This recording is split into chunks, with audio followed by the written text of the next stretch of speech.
Hi guys, welcome to Travel with Austin. I'm Austin. Today I am in Cario, West Virginia. I'm actually at a place I've explored before, Silver Run Tunnel, also known as Tunnel Number 19.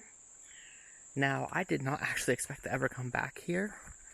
I came here back in 2018 and shot a video here. Quite frankly, this is one of the most terrifying tunnels I've ever been in. Part of the reason is it is so secluded. It's a quarter-mile walk back to my car. There's no cell service anywhere near here, and the town is creepy as hell near here. But I wanted to come back here mainly for a video that will be coming out next week. But I decided I should actually revisit it because last time I was here, it was mostly me walking scared through the tunnel because all I had at the time was a lantern. Now this time I have this, and we're going to hope it does well. I'm not sure if I'm going to walk through the whole tunnel this time or not, but figured we could still see the difference. So here is the opening. It is massive. As you come around the corner, it kind of feels like you're in Fallout or something. Now, interestingly enough, from right here, you can see what kind of looks like the light on the other end. But don't be fooled by that. Because as you'll see, as we start to get in here, it rapidly gets darker. So, we can actually see with the flashlight, as you can see the tunnel curves up ahead. Here we have these little alcoves where if, let's say, a train was coming by, and for some reason I needed to walk through this tunnel, I could just go in the alcove and stand there. So, the tunnel gets dramatically darker the more you get inside of it. Part of the reason for this is it is curved a bit. And it's also about a quarter of a mile long. So as you can see, we're actually still pretty close to the entrance. But look at how dark it is. You can't even see. Of course, until we turn on the flashlight.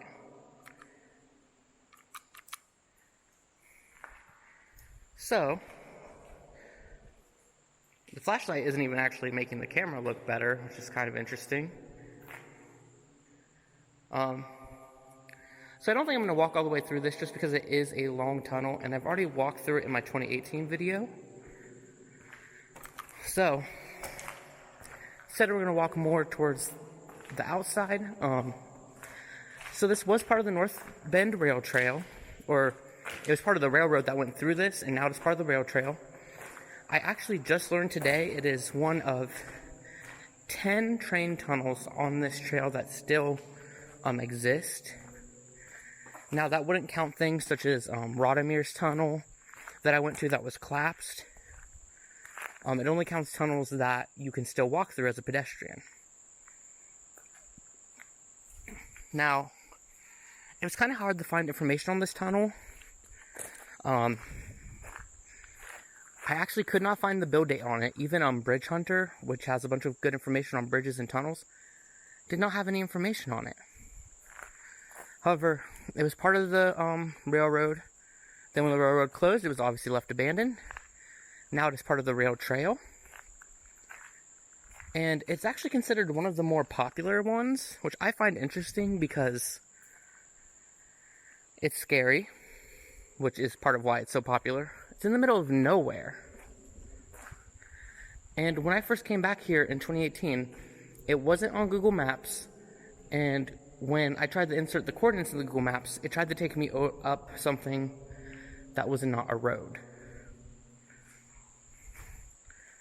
So I do find it interesting that this is considered one of the more popular ones, when a lot of the other ones are much easier to get to, much better walks, and in areas with phone service. However, I want to keep this video shorter than the other one. If you want to watch my 2018 ramblings where I walked through the tunnel scared, with barely any light, you can go and look up my other Silver Run Tunnel video. But actually, the reason I am here, and the reason that it is so hard to find information on this tunnel, is because when you search for this tunnel, everything about this tunnel is about the haunting of it, about the lady in white. So if you are interested in hearing about that story, I'm actually going to be posting that next week. So please subscribe if you want to see that. And thank you guys for watching. And like I said, next week we'll go over the ghost story of this tunnel.